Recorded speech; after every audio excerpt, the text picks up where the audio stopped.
Coming up on Nebraska Stories, Gold Star children honored with a special flight. Enjoying the backcountry on horseback. A day at one of the most remote national parks in America. Remembering the heyday of Nebraska's independent baseball leagues. A conversation with Omaha Symphony music director Thomas Wilkins. And sunset at a Prairie lighthouse.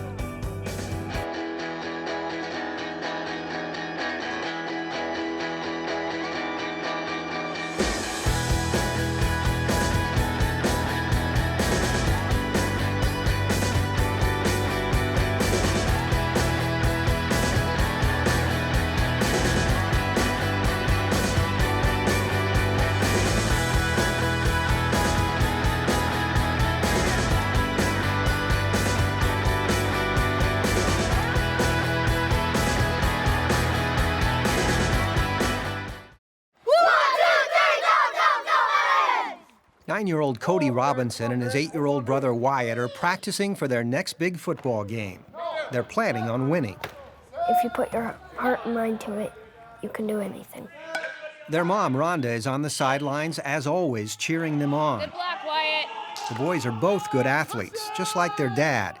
Josh Robinson was a standout high school wrestler and a rodeo bull rider. He joined the Marines and served 3 tours in Iraq before being deployed to Afghanistan.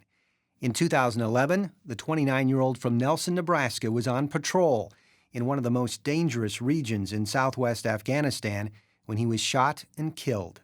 Sergeant Josh Robinson was gone, but never forgotten.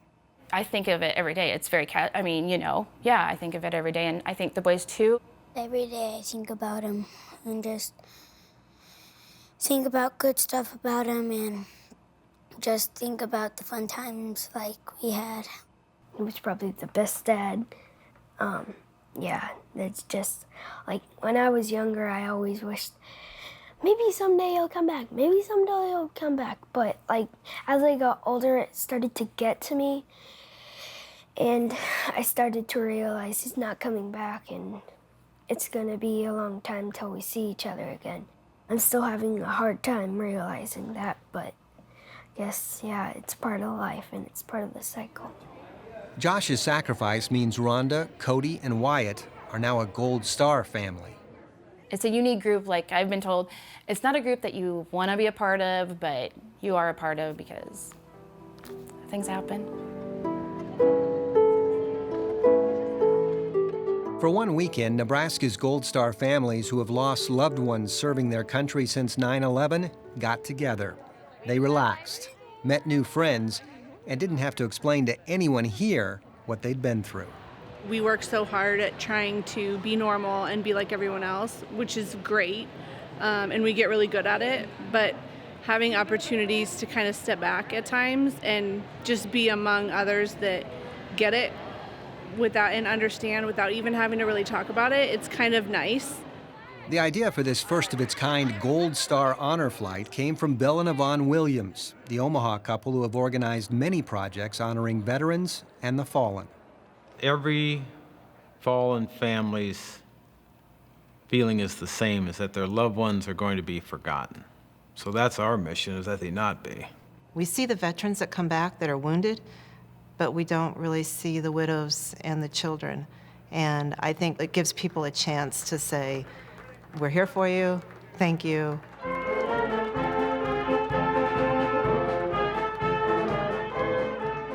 Nebraskans got the chance to deliver that thank you in person. As the families arrive at the airport in Omaha for their honor flight, they're greeted by hundreds of people with American flags and signs of support. I thought it'd be kind of fun, and we've gotten a couple hugs already. This is my first time riding. I know. The honor flight to Lincoln is a short one, lasting about 20 minutes. The memories of the reception these families receive once they arrive, though, will last a lifetime. It's overwhelmed. There's no words to explain, everybody coming here and, remembering our husbands and our kids' dads. Iraq veteran Robert Kugler made a sign to show his support. He served with his brother, who was killed in the war.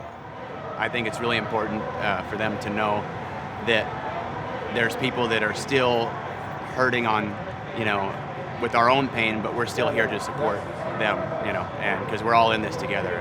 One of the most difficult and memorable parts of the day comes at the Remembering Our Fallen exhibit, where the families place a rose next to photos of their loved ones. Wyatt Robinson reads the note his mom wrote that's posted next to his dad's photo.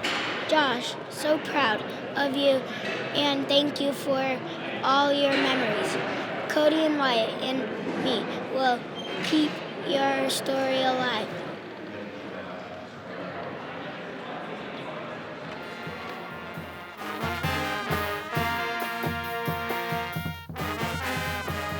The highlight of the weekend is one these families will share with 90,000 others gathered around them in Lincoln's Memorial Stadium.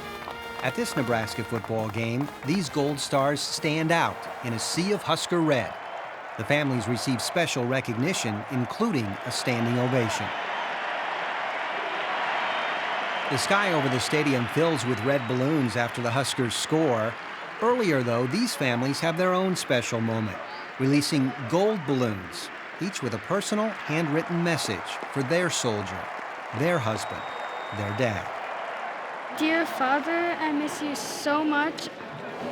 Your memory will always live strong through your little girl. Always and forever, love, Mama Bear. Hey, Dad, I love you, and I hope to see you.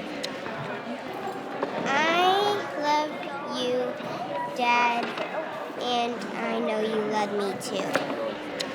Two of those gold balloons have special messages written just for Sergeant Josh Robinson from two young boys who will always be his biggest fans. I love you, Dad. From Wyatt Ellen Robinson to Josh James Robinson. Bye. Miss you, love you, want you. Your son always, Cody, XOXO, Gold Star Son.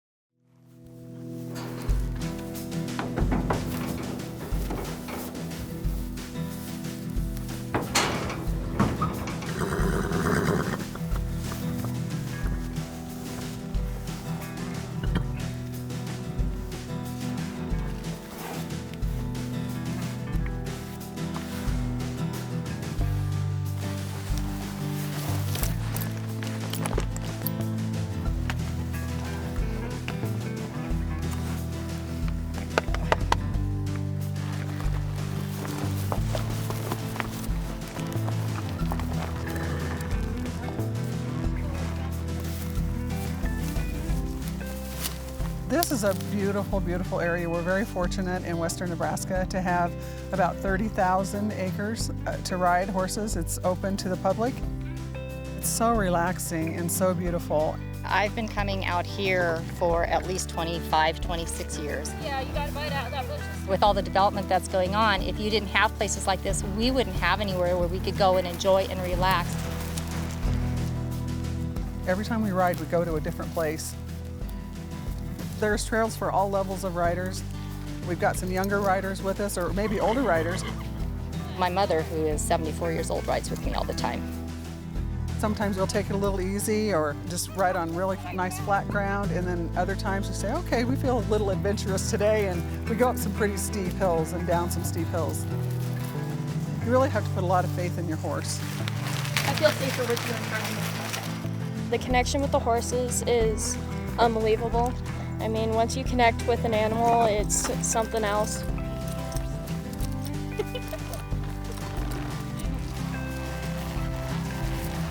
And it's really good for them too. They get bored, just like people do. And so they kind of like to come out and go for a ride once in a while. There's a lot of bikers that come out and ride their bikes out here. There's backpackers, there's people that actually camp. Photography, bird watching, wildflower viewing. There's all of that you can do out here. And it's all just beautiful.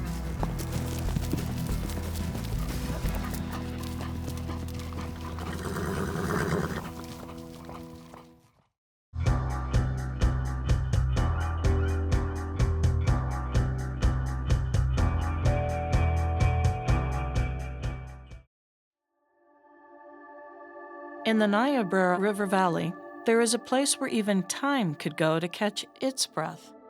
A place where millions of years ago an ancient ecosystem thrived, but unfortunately, it also died. Today, this landmark is one of America's most remote national parks. Created by Congress in June of 1965, Agate Fossil Beds National Monument is a convergence of natural, cultural, and American history. It was set aside to preserve the unique paleontology, the associated geology that was found here, and then also as a venue to display and care for a very noted collection of American Indian artifacts. The origins of the park are tied to a 19th century cowboy named James Cook. Cook came to the Panhandle as a backcountry guide when the state of Nebraska was new, and the Lakota people were being pushed to reservations in Dakota Territory. He happens to be at the Red Cloud Agency when one of the premier paleontologists, O.C. Marsh, was there meeting with the Oglala and other Sioux tribal chiefs and elders. In 1874, as the Black Hills Gold Rush was underway, paleontologists were combing the Great Plains, searching for fossils during what is called the Great Dinosaur Rush. This is the same time that European Americans are finding gold in the Black Hills, and so the Indians are not particularly disposed to let Marsh and his party pass. In the midst of those discussions, James Cook was called on because it was suggested that he knew enough Lakota that he could interpret, and so he was able to prevail on Red Cloud and the other assembled Indian elders that O.C. Marsh wasn't interested in gold, that in fact he was hunting for fossils. Cook's skillful mediation of the dispute left a lasting impression on the Oglala chief. It also gave Cook his first glimpse of the emerging science. These two things would later play important roles in his life. James Cook went on to take a job at a ranch south of Harrison, and then fell in love and married the rancher's daughter. James and Kate were out riding, and they spied some glittering material on the ground. They thought they were just pony bones or something like that, maybe associated with an American Indian burial. The bones the young couple discovered would turn out to be some of the first Miocene mammal fossils discovered in America. But it would also be 20 more years before the world would know about them. In 1904, a paleontologist who had been working north of here in northern Sioux County, James Cook prevailed on him to come up here to the Bone Hills and see the fossils, and the story runs that the paleontologist raced all the way back to the ranch house, told his assistants, put the horses and the wagons in the barn, we're staying for a few days.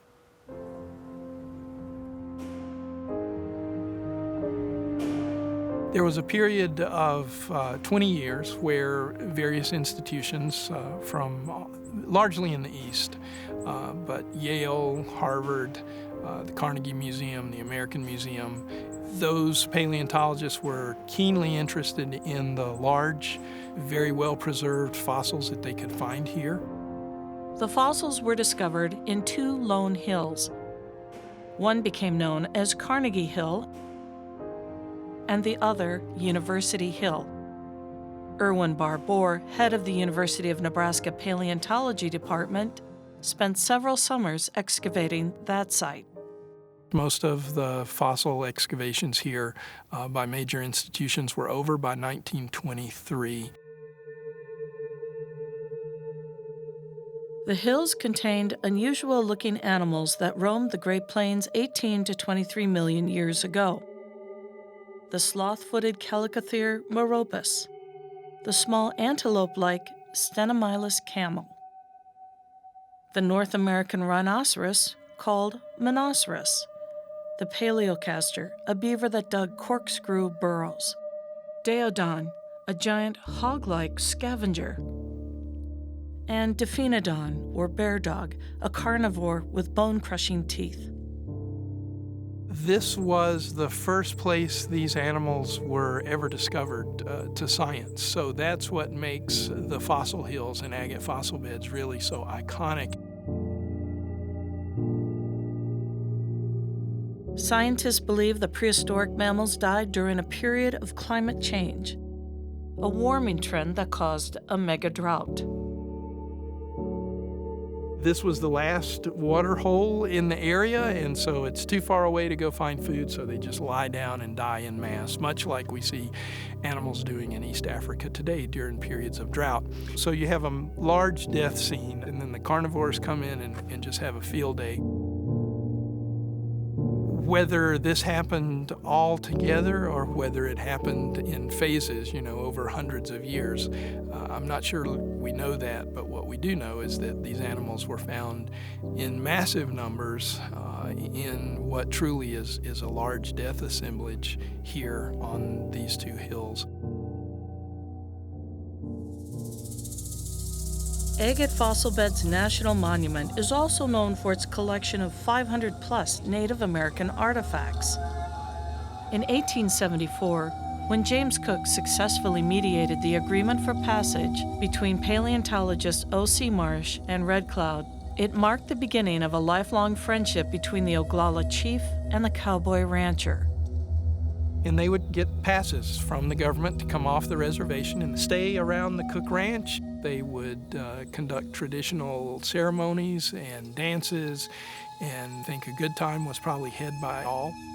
This irreplaceable assemblage of Lakota cultural history is a result of gifts given to James Cook over several years. There's a rich legacy of the Oglala and other visiting tribal members actually presenting to Cook and his family just magnificent pieces of American Indian material culture and artifacts.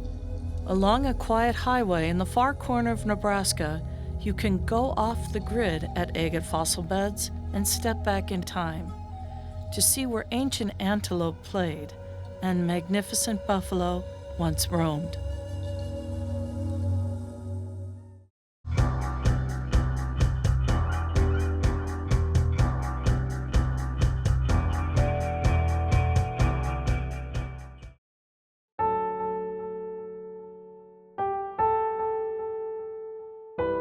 I didn't play for fun. I played to win. I was a sore loser. Every small town, it seemed like, as I was growing up, had their own team, and they were competitive. These guys played ball, and they played it seriously. Because it's huge in almost every little community you can imagine, who now maybe don't have teams, but they did. The 30s, 40s, 50s, and most of the 60s were big in Nebraska baseball. The whole area around here had neighborhoods, like we don't have anymore. And if you had a neighborhood, even if there wasn't a town, they're likely to have a baseball team. Lone Elm, Kansas, there was one building and it sold gas and beer. And the ball field was right south of that, and it was called Lone Elm, Kansas. Nobody lived there. They had a ballpark, and they had a team. And you go by there now, and it's almost like I just picture ghostly images. I've been by there, and you see a building, you see this elm, you'll see anything else. You don't see a ballpark, but you knew. Back in the day, you could just hear the crowd cheering. I lived for baseball, I really did. That was my everything.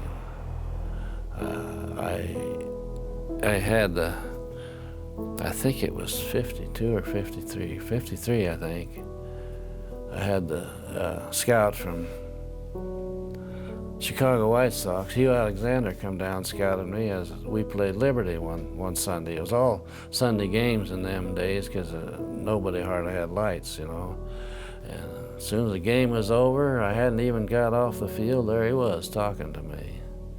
And he wanted me to go to Oklahoma and play in the minors down there.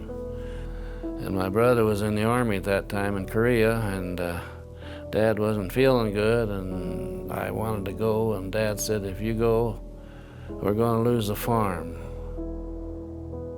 It's amazing how many of them actually did sign professional contracts. So many of them would then say, you know, I had a chance to go, but I couldn't because I was the support of the farm and I had to stay home and work.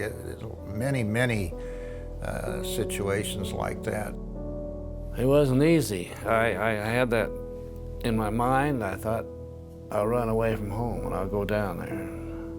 Then I got thinking, well, if I make it, I'll be okay. I can send some money home to Dad and help keep things going. But I thought, if I don't make it, I'd probably better never ever come home again. And that was their story for a lot of them. You know, they had kids or a family or a wife, and they thought, you know, we can't afford to play professional baseball. But they had a long legacy, semi-pro.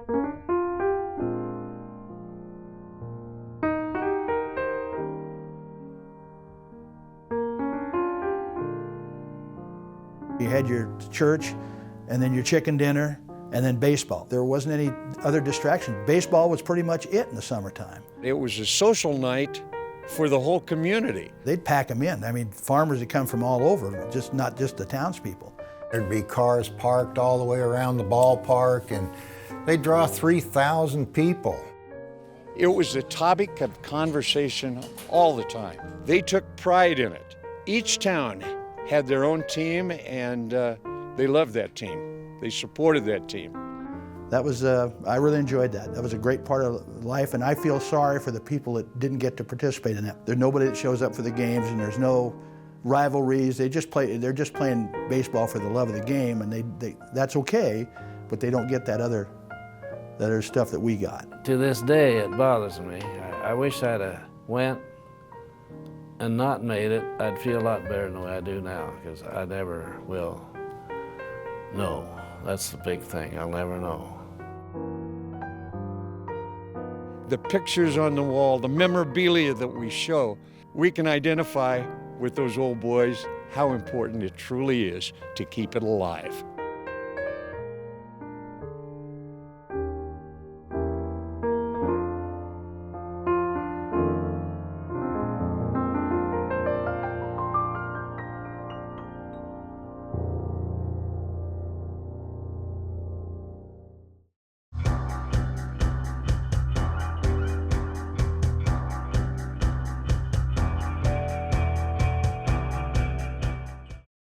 Really, you can go home.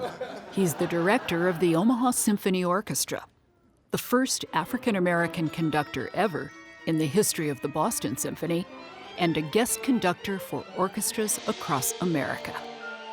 But his greatest passion is introducing young people to classical music. How fast the echoes were. The echoes! Awesome! Yeah. It all began for Maestro Thomas Wilkins in a housing project in Norfolk, Virginia. There was always music in our home. There was always music being played on the stereo, those ginormous cabinets that had an LP thing in it, and but there was no classical music. My mother was a church organist for a period of time, but in one of those little tiny storefront churches, in the hood, and so I heard a lot of gospel music growing up.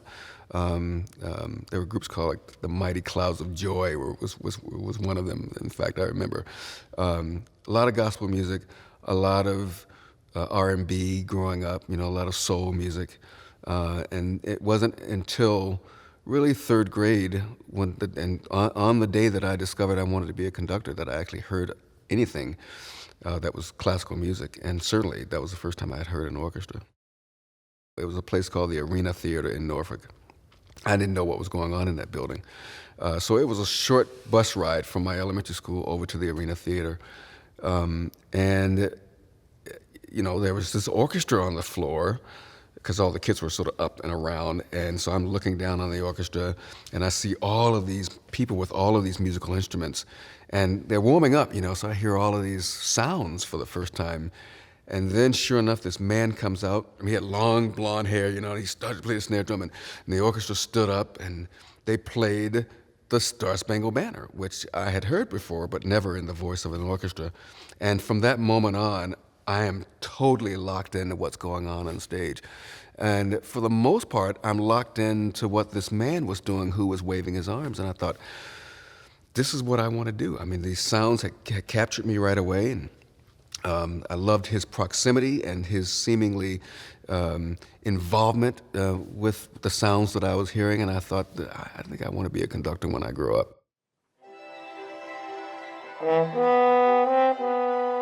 And so later as a grown-up, I could finally put words to what that experience was. It was really this music was calling me by name, and I had no explanation for it.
Watch our stories online at netnebraska.org/Nebraska Stories and go to Facebook to like us and leave a comment. Join the Nebraska Stories conversation. Nebraska Stories is funded by the Margaret and Martha Thomas Foundation, the Nebraska Office of Highway Safety, Humanities Nebraska, the Nebraska Tourism Commission, and First Nebraska Bank. Sustained funding for arts coverage is provided by the H. Lee and Carol Gendler Charitable Fund, the Nebraska Arts Council, and Nebraska Cultural Endowment.